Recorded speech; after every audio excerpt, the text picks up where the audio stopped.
Merci, c'est une donc merci pour cet exposé qui est vraiment passionnant. Donc, voilà. Bon, ma question est toute simple. Donc, vous avez imaginé une histoire qui peut être tirée du réel, l'histoire de Shahira en l'occurrence, et vous l'aviez située dans une période de l'histoire de l'Algérie, soit du printemps noir jusqu'à 2018 précisément. Justement, ma question c'est pourquoi avoir choisi seulement cette période? Attendez, vous êtes jusqu'à quelle période? Vous avez dit jusqu'à quelle date? Jusqu'à 2018. Exactement, Oui, voilà. jusqu'à 2018. Voilà, donc pourquoi justement avoir choisi cette période? Et puis, donc, Shahira vit un monde un peu particulier. Elle s'est créé son propre monde, mais c'est un monde qui lui procurait beaucoup de problèmes, voire même des disputes avec des gens, même dans la rue. Oui. Justement, pourquoi ne pas, justement, pourquoi vous aviez collé cette espèce de vie fantomatique à Shahira, c'est-à-dire quel est le message justement que vous voulez faire parvenir à travers ce monde imaginaire. Donc, à travers donc, la maladie de Shahira, la folie de Shahira, en fait j'en ai un petit peu parlé lors de mon exposé. Pendant l'exposé, j'ai dit que la folie était tous. Le fou, le personnage du fou en littérature, était souvent le porte-voix d'une vérité que les gens sensés, que les gens qui ne sont pas fous refusent de dire, justement. Donc la folie devient un prétexte pour dire des choses qui passeraient inaperçues si ce n'est pas un fou qui les dit. Je dis toujours que pour moi la littérature doit étonner. C'est un processus de défamiliarisation, c'est-à-dire que la littérature va nous permettre de voir des choses qui passent inaperçues d'habitude. Et pour nous permettre de voir les choses que nous ne remarquons même pas, il faut trouver un moyen étonnant, un moyen inhabituel de les raconter. Dans le premier roman, je l'ai fait par le biais de cheveux. Là, franchement, des choses qui nous semblent, d'ailleurs, tout le monde me disait, maintenant on verra les choses de différentes manières grâce aux cheveux. C'est une façon d'étonner le lecteur, et quand on étonne le lecteur, on l'amène à remarquer des choses qu'il ne remarquait pas, on l'amène à s'interroger, à réfléchir.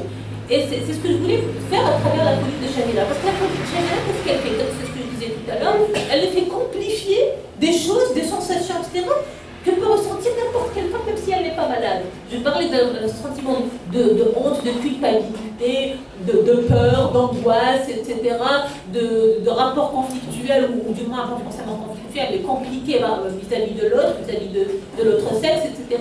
Tout ça, c'est des craintes, c'est des frayeurs que connaissent beaucoup de femmes. Mais si je les raconte de façon banale, sans me servir de la folie, je pense que ça touchera moins le lecteur. Ça ne sera pas frappant, Mais ça, c'est une façon de grossir le trait et d'attirer plus le lecteur sur des choses qui lui semblent banales. C'est-à-dire que, voilà pourquoi j'ai voulu me servir de cette folie-là.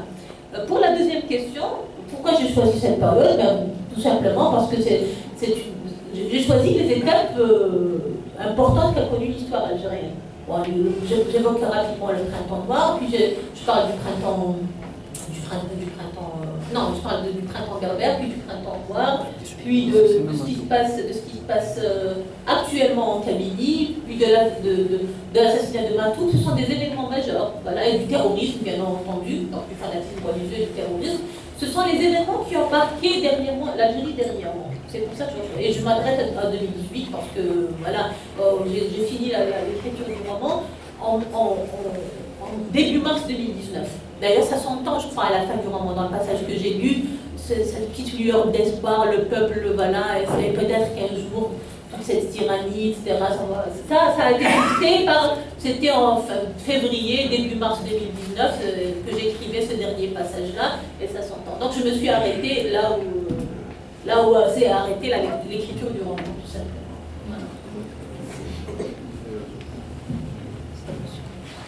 question.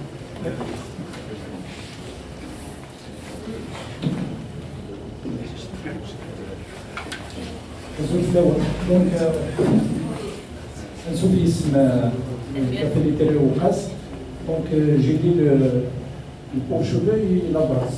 Donc, dans le deuxième, il y a la thématique la violence faite aux femmes. Oui. Donc, il était. Au deuxième roman, il y a une violence qui est accentuée par rapport au premier roman. Puisque c'est une manière pour dénoncer les violences faites aux femmes. C'est-à-dire que vous avez accentué la violence un peu profonde. Est-ce que c'est une manière pour dénoncer énergiquement la violence ou bien la deuxième question par rapport à la thématique philosophique qui est l'absurde. Oui. On trouve toujours l'absurde dans les deux romans. Toujours cela. Merci, c'est de nos parents. D'accord.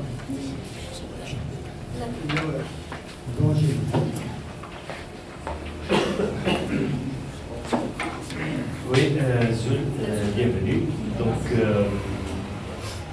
je m'interrogeais, est-ce qu'il n'y a pas un message subliminal de schizophrénie de la société algérienne, puisque vous nous emmenez de la femme kabyle traditionnelle, algérienne arriérée, à l'autre bout, en Vienne, la valse, l'aristocratie, les rois, etc. Voilà. D'accord. Je ne sais pas s'il y a encore une autre question. Ah oui.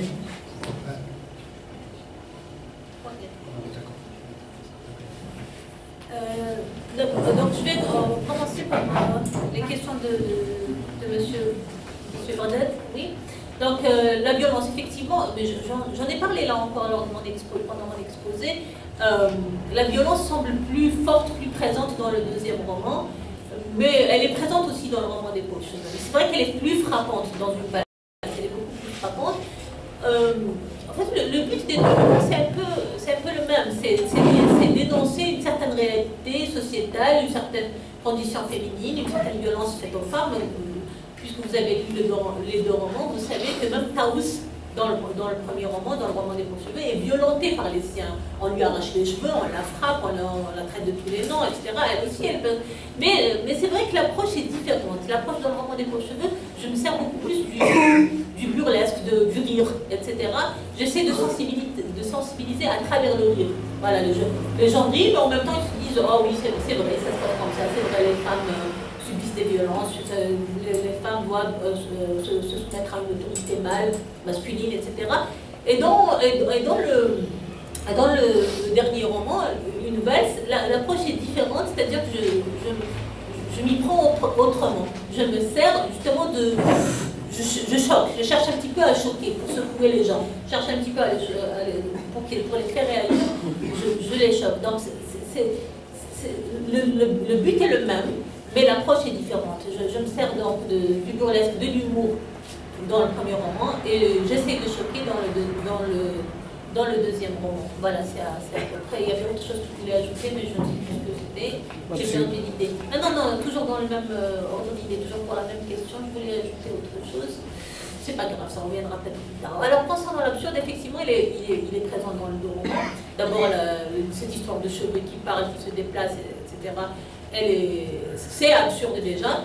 Et puis dans Une valse, il y a bien sûr toute la situation de Shangela est absurde puisqu'il y a ce fait fantôme qui la guide, qui l'amène en quelque sorte par le bout du nez. Elle se retrouve dans des situations vraiment non seulement intenables mais incompréhensibles pour celui qui est dans la logique, celui qui reste dans la norme, dans le normal, dans la logique, etc., il ne comprendra pas tous ces délires de Shangela. On est dans le délire, en quelque sorte, dans les deux romans, on est dans le délire. Sauf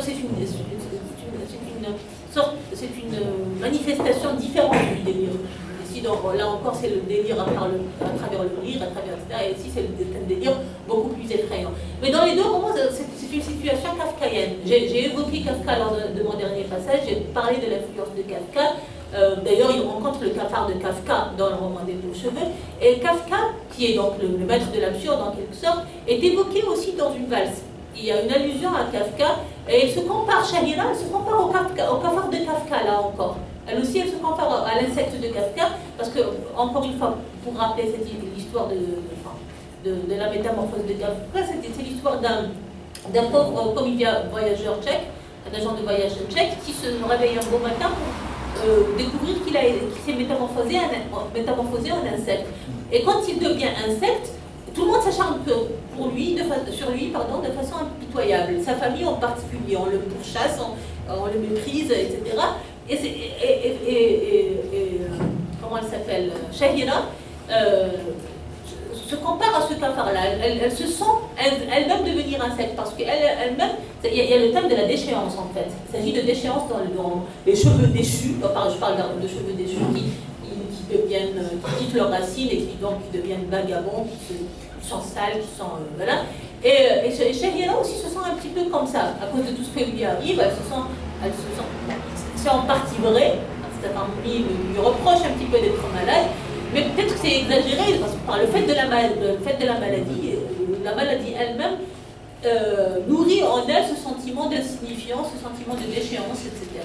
Donc, dans les deux cas, elle sent que sa famille la pourchasse, la poursuit, la méprise parce qu'elle est malade, etc. Parce que c'est une femme d'abord et parce qu'elle est malade. Donc, l'influence de Kafka est présente dans le roman, effectivement, l'absurde est présente dans le roman. Voilà. Pour la question concernant la schizophrénie de la société algérienne, là encore, j'ai évoqué la question très brièvement. Quand j'ai parlé de ce confrère qui m'a dit qui au final est malade, est-ce la Shahira ou est-ce la société? Donc effectivement, là encore, l'expérience de la maladie est ambivalente. En apparence, c'est Shahira qui est malade, mais il se peut bien que la société soit bien plus malade que Shahira, effectivement. Par contre, là où vous parlez d'Autriche, vous dites que j'établis une sorte de contraste entre notre société patriarcale, etc., où le beau n'a pas de place, où une femme n'a pas à rêver de beau. Voilà, il faut être terre à terre, il faut, voilà, occupe-toi de tes enfants et fais ton ménage, etc. Tu n'as pas le temps de rêver, on n'a pas, voilà. Et l'Autriche, qui nourrit le rêve par excellence, c'est vraiment une région qui nourrit le rêve, etc. C'est un peu vrai, effectivement. Il y a une ville qui sublime le beau, qui est magnifique, etc., qui ne se contente pas du terre-à-terre, qui ne se contente pas de l'utile, qui ne se contente pas, etc. Et il y a notre société où, voilà, il faut se contenter de l'utile, du pragmatique, etc. Il faut avoir la tête sur les épaules et ne pas trop rêver. Mais comme je l'ai dit tout à l'heure, même Vienne, le message un petit peu du roman, c'est que il n'y a pas d'endroit parfait pour se sentir libre et épanoui et heureux. Même à Vienne, je l'ai dit tout à l'heure, même à Vienne, Shahira ne se sent pas heureuse. Même là-bas, elle est hantée par ses fantômes, par ses démons, etc. Parce qu'en fait, elle a hérité, même quand vous vous retrouvez dans un bel endroit comme Vienne, etc., elle a hérité pendant tellement longtemps de ce poids de la culpabilité, ce poids de l'hésitation, ce poids de la peur, ce poids de la honte, etc., qu'elle n'arrive pas à s'en défaire. C'est-à-dire qu'il ne suffit pas de changer d'endroit pour se retrouver libre. Sa tête elle-même n'est pas complètement libre. On l'a tellement conditionné, on l'a tellement... D'ailleurs, bon, là je vais commencer à révéler un petit peu une partie de l'intrigue à la fin du roman. La valse elle-même, quand elle danse une première valse, une première danse avec un partenaire algérien qui était parti... prendre part donc au concours, lui aussi. Et puis, comme il est coutume de le faire, on change de partenaire au bout d'un moment. Donc elle se retrouve en train de danser avec quelqu'un d'autre, avec un Autrichien, justement. Et elle en culpabilise, elle en a honte, elle en voilà, je suis la dernière des femmes, etc. Je change de partenaire en l'espace de 2 minutes, etc. Je suis une femme sans éducation, sans etc. Et tout ça, c'est le poids de l'éducation, justement. Parce qu'elle est en train de faire quelque chose qui est complètement différent de ce qu'on lui a appris, etc. Et même si dans sa tête, elle veut se libérer, le poids de l'éducation, le poids des traditions, le poids du discours patriarcal, etc., il est tellement présent en elle qu'elle n'arrive pas à s'en défaire. Donc c'est un long processus. processus. Il ne suffit pas de changer d'endroit pour se libérer complètement, pour se sentir libre dans sa tête et s'épanouir. Il faut un long travail sur soi. Il faut un long travail sur soi déjà. C'est-à-dire que la femme, elle ne lutte pas seulement contre un environnement hostile, elle lutte aussi contre elle-même. Ce elle-même-là, sa vie psychique, etc. Ses peurs, ses appréhensions sont le produit de ce discours patriarcal, de cet environnement patriarcal, mais elle a intériorisé ce discours, elle a intériorisé cette éducation. Et c'est ce qui est le plus difficile à gérer, à chasser, pas à gérer. C'est de cela qu'il faut surtout se défaire. C'est de ses propres obsessions, de ses propres peurs, etc. C'est une lutte contre soi-même plus que contre le... Voilà, merci. Merci. Oui.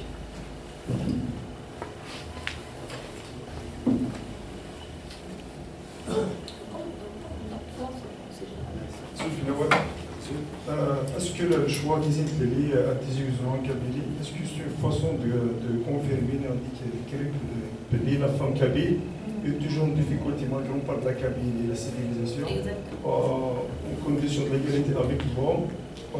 Après, c'est droit. Merci. Merci. Encore une autre question. Je vais poser une question.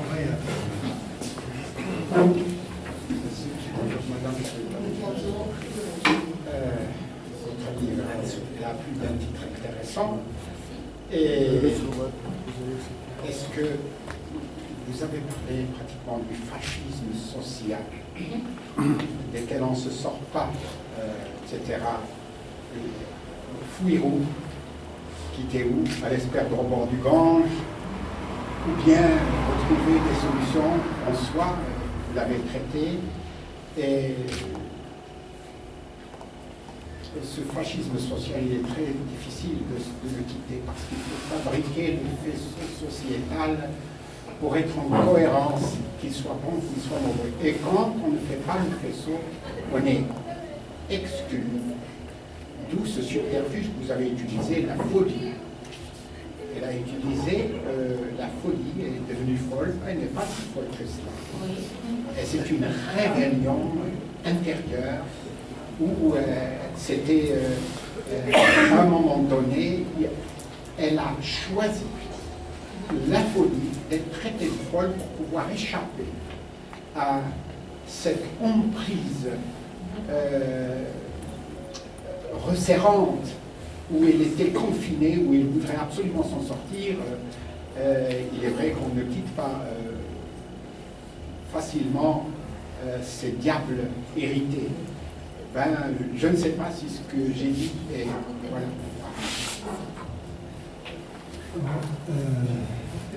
Ok, s'il y a une autre question...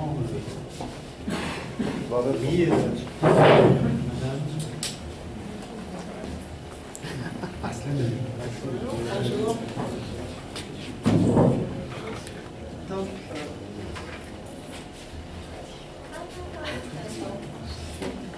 Donc, moi, ma question, c'est de dire que pour la femme, bon, on dit que la femme algérienne, de manière générale, n'a pas tous ses droits, n'a pas ses droits. Et l'homme kabyle dit souvent que, si vous voulez, le verbe fin de lutter avec la femme. Donc, ce qui m'étonne, il y a un point en particulier, c'est que quand on parle d'héritage, l'homme se met à l'écart. Il ne veut pas en parler. Voilà. D'accord.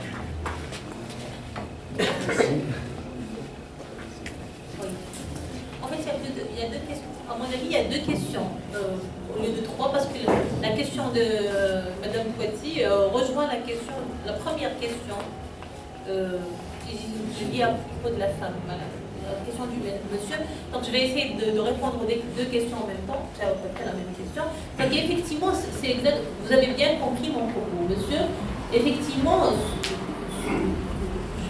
j'essaye de m'éloigner un petit peu de ce discours qui idéalise, je suis moi-même kabyle, mais j'essaye de m'éloigner de ce discours qui idéalisent la Kabylie ou les Kabyles. Voilà. On entend ce discours en Kabylie selon lequel nous, les Kabyles, on est moderne, on est ouvert, on est etc. On est pour l'émancipation de la femme, etc. Bon, c'est bien beau d'entendre ce genre de discours, mais dans la réalité, malheureusement, force est de constater que ce n'est pas ce qu'on constate. Ce n'est pas ce qu'on constate. Donc, et souvent, ces hommes-là même qui se disent modernes, ne sont pas si modernes que ça dans la réalité.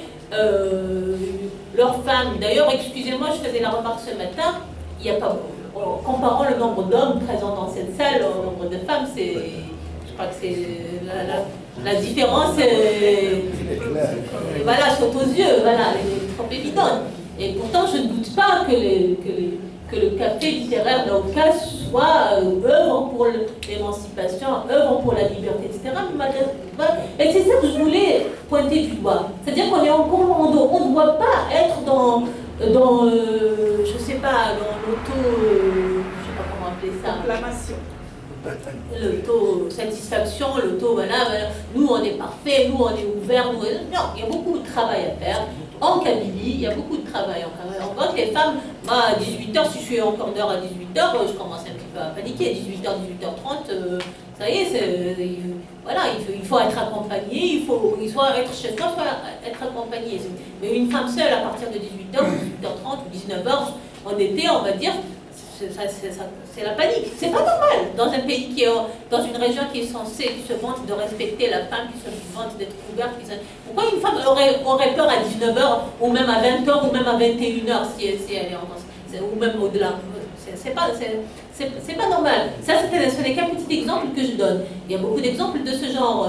J'ai donné l'exemple de Shahira. Bon, j'ai imaginé qu'elle essayait de louer un appartement et qu'elle n'y arrivait pas. C'était très difficile pour elle de trouver quelqu'un qui veuille bien lui louer un appartement. Effectivement, combien de femmes sont-elles qui vivent seules en Kabylie? À moins qu'elles viennent de très loin. Mais sinon, alors ça devrait être la norme. Si un homme décide qu'il a 25 ans ou qu'il décide d'aller vivre seul, loin de ses parents, ça ne sera pas un problème. Si une jeune femme décide d'aller vivre seule, c'est un scandale. Pourquoi? Ça, c'est pas normal. Ce sont des petits exemples de rien du tout, mais qui en disent long sur le fait que la condition féminine pas laisse à désirer, mais bon, enfin, il y a beaucoup de travail encore en Kabylie. Et c'est ce que je voulais dire justement à travers ma description de Sisine Sleli, du moins l'expérience de Shahira dans Sisine Sleli. Et donc, pour enchaîner avec la question de Sabiha, je me permets de t'appeler Sabiha, parce qu'on est amis depuis longtemps sur les réseaux sociaux, sur Facebook. Donc, effectivement, je partage votre avis. Donc, ça rejoint ce que je viens de dire, etc. Les hommes kabyles qui se disent du côté de la femme ne sont pas toujours forcément du côté de la femme. D'ailleurs, certains ironisent en disant « Ah oui, vous êtes pour la liberté de la femme des autres. » En tant que ça touche la femme des autres, oui, mais allez, vous pouvez être aussi libre que vous voulez. Mais dès qu'il s'agit de sa mère ou de sa soeur ou de sa femme ou de ça, ah non. La modernité disparaît, l'ouverture disparaît, etc. Et ça, c'est une réalité, là, on ne peut pas le nier. Bon, pour ce qui est de l'héritage, je n'ai pas eu affaire je n'ai pas été affrontée à ce genre d'histoire, etc. en particulier, mais bon, j'imagine que cette histoire-là existe effectivement, surtout en ce qui concerne l'héritage, parce que ça touche directement à leurs intérêts, un intérêt d'ordre financier ou d'ordre matériel. Donc on peut facilement comprendre que l'égalité en termes d'héritage ne l'intéresse pas, parce qu'il y serait perdant, tout simplement. Ce n'est pas le patriarcat qui... c'est pas pour des raisons... C'est pas parce qu'il est misogyne, c'est parce qu'il cherche à sauvegarder ses propres intérêts. Voilà, et pour ce qui est de la question de monsieur Amala, donc, effectivement, je suis d'accord avec vous, la folie, comme je le disais tout à l'heure, la folie permet à Shahira de s'affirmer. Elle n'est pas si folle que ça, effectivement. Là où je ne suis pas d'accord, c'est que vous dites qu'elle a choisi la folie, elle a choisi de devenir folle pour se permettre de se libérer, d'aller davantage. Elle ne choisit pas vraiment. Ça se passe peut-être au niveau inconscient. C'est comme si quelque chose en elle se rébellait sans qu'elle s'en rende compte. Quelque chose en elle réclamait une certaine liberté, réclamait un certain affranchissement. Elle doit l'assumer, néanmoins. Elle, bien sûr qu'elle doit l'assumer, mais elle n'a pas vraiment choisi de... C'est comme ça que je le vois. Oui. Elle devient folle pour pouvoir s'en sortir, pour pouvoir être libre d'une certaine manière. Voilà. Et alors elle se dit, maintenant dans l'état dans lequel je suis, qui n'est pas bien perçu, est-ce que je n'assumerai pas cette folie comme un degré de liberté? En fait, c'est plus compliqué que ça, parce qu'elle ne se dit pas les choses de cette manière. Elle se retrouve folle, et c'est pour ça que je dis que ça se passe de façon inconsciente. C'est-à-dire qu'elle devient un petit peu folle, et en devenant folle, sa façon d'être a changé. Elle ne supporte plus, elle a du mal à supporter. Dès que quelque chose la contrarie, bon, ça y est, je ne veux plus qu'on me traite de la sorte, je pars, j'ai envie de voyager, je voyage. Mais comme elle n'est pas complètement folle, comme vous le dites justement, ce n'est pas aussi simple que ça. Elle reste tiraillée entre la raison, la folie qui la pousse à réagir, qui la pousse à résister, à rejeter, de ne pas se conformer, et cette partie raisonnable qui subsiste en elle, et qui fait qu'elle culpabilise, qu'elle hésite malgré tout, etc. Donc c'est très compliqué. Elle est dans un stade intermédiaire de sa vie. On peut supposer qu'à l'avenir, elle ira plus loin dans son processus d'affranchissement, etc. Mais pour le moment, elle tâtonne encore. Elle n'en est qu'au début. Elle n'en est encore qu'au début. Voilà.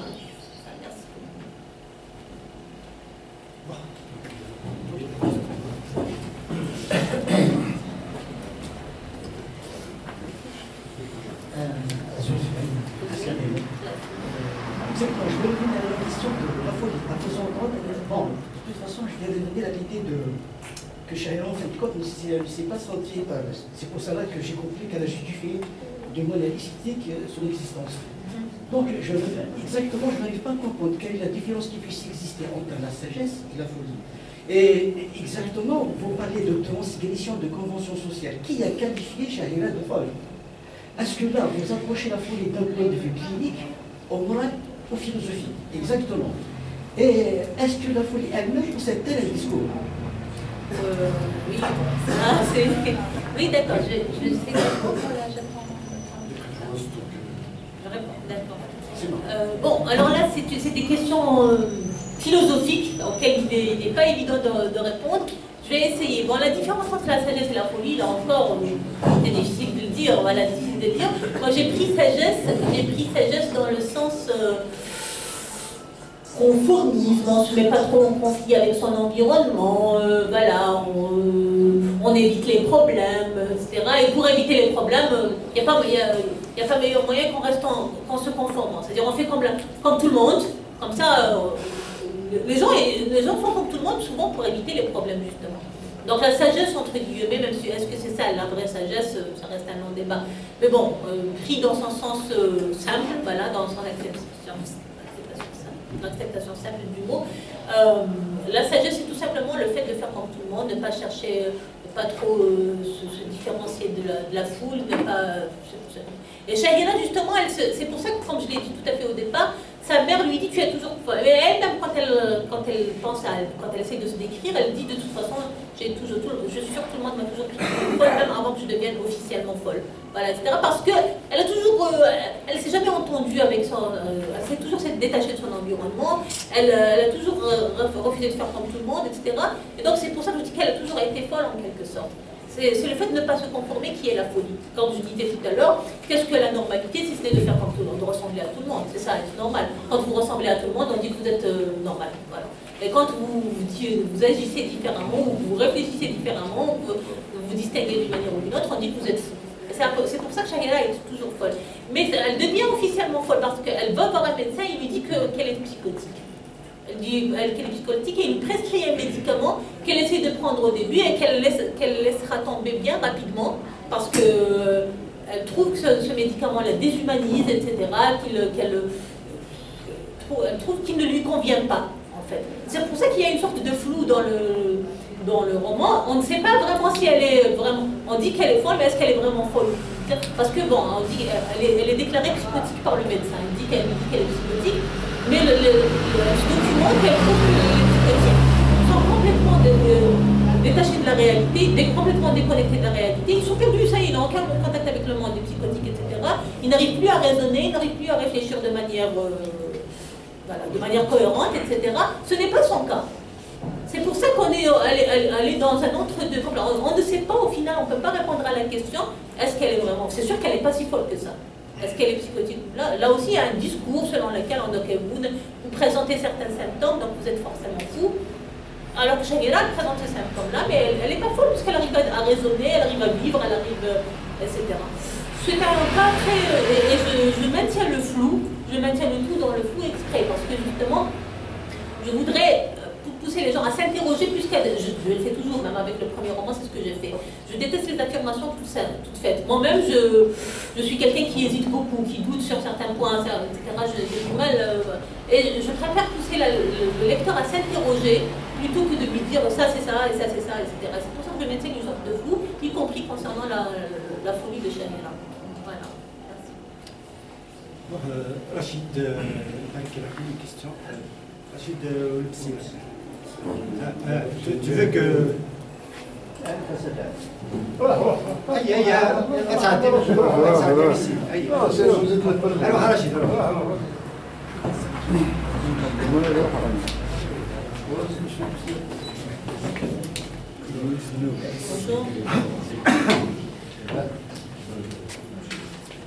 Bon, nous sommes le 15 février. Et le 15 février 1995, Nabil El-Hanin a été assassiné à Tizi Ouzou par la horde islamiste. Et le 28 février 1994, c'était Katia Bengana. Et entre le 1er janvier 1993 et le février 1994, 19 femmes avaient été assassinées par les milices du fils et du courant intégriste religieux. Ma question serait, est la suivante. Est-ce que la violence religieuse serait le stade suprême de la violence ordinaire, la violence sexiste ordinaire, du patriarcat, de les formes du patriarcat? Et en ce moment, on assiste en quelque sorte à un petit reflux des manifestations physiques ou externes ou visibles, tangibles de l'intégrisme religieux. Mais on sent qu'il est là, tapis dans l'ombre, prêt à se jeter à nouveau sur la femme. C'est ma première question. La seconde, est-ce une fatalité que si la femme se mettait à sortir de l'utile, parler du beau, exprimer le beau, vivre le beau, est mortel pour la femme? Monsieur Gouchou. Oui.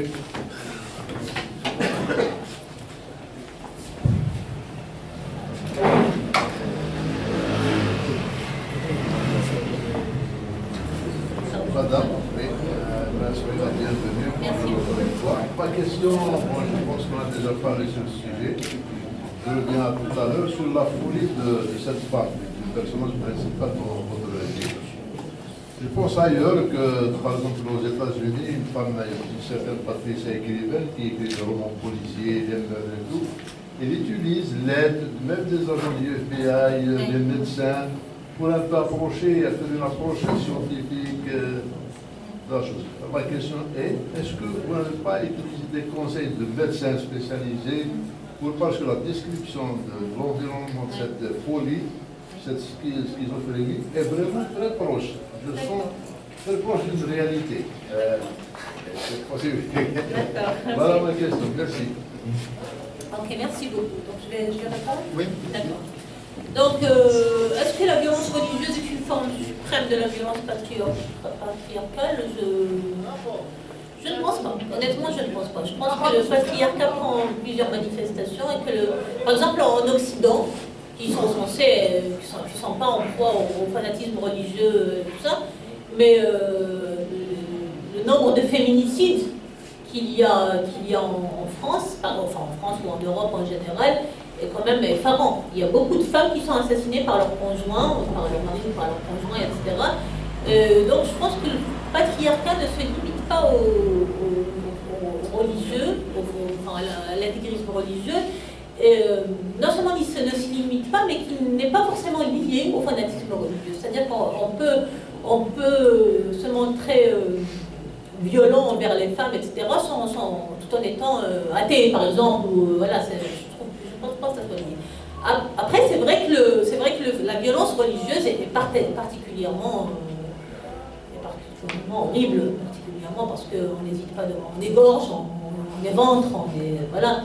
Mais sinon, je pense que les coups, les blessures, les meurtres qu'on voit partout dans le monde, pas forcément dans des pays musulmans ou religieux d'ailleurs, je pense que prouve bien qu'on n'est pas obligé de passer par la religion pour être misogyne ou pour être violent envers les femmes. Voilà ce que je pense personnellement. Alors pour la question de M. Bouchen, j'ai consulté quand même un ou deux amis, etc. Mais je dois dire que je me suis surtout basée sur des témoignages que j'ai trouvés sur le net. Je me suis abonnée à des sites traitant de maladies mentales, etc. J'ai lu beaucoup d'histoires, beaucoup de témoignages, etc. Et je me suis basée sur ça. Mais au final, je suis arrivée à une conclusion selon laquelle bon, après, on imagine des voix, on imagine des odeurs, on imagine, etc. Ça, c'était récurrent dans plusieurs témoignages et tout. Mais après, la façon dont ça se déclarait, etc., ça différait d'une personne à une autre. Ce qui m'a laissé supposer que j'avais les libertés d'imaginer un petit peu ce que je voulais. Une fois que j'ai compris le principe, si vous voulez, comment ça fonctionnait, on imagine des personnages, on imagine des odeurs, on imagine des voix, on imagine, voilà, c'est toutes sortes d'imaginations en fait, auxquelles le malade croit. Alors, une fois qu'on a compris ça, on a un petit peu la liberté d'imaginer ce qu'on veut, de mettre ce qu'on veut. D'ailleurs, moi j'ai mis des choses qui arrangeaient un petit peu le message que je voulais véhiculer, à savoir les peurs des femmes, les obsessions des femmes, les hantises des femmes, etc. Et il faut juste veiller à ce que ça reste cohérent tout au long du roman. Une fois qu'on lui a attribué certains symptômes à la personne, il ne faut pas se contredire par la suite. Il faut faire en sorte à ce que ça se reproduise, qu'on les retrouve par la suite tout au long du roman. Parce qu'on ne peut pas dire elle est malade et montrer qu'elle est malade à la première page et puis tout à fait tout rentre dans l'ordre. C'est pas la route sinon, voilà. Et c'est comme ça que j'ai voulu procéder. C'est comme ça que j'ai essayé de procéder. Voilà. Merci.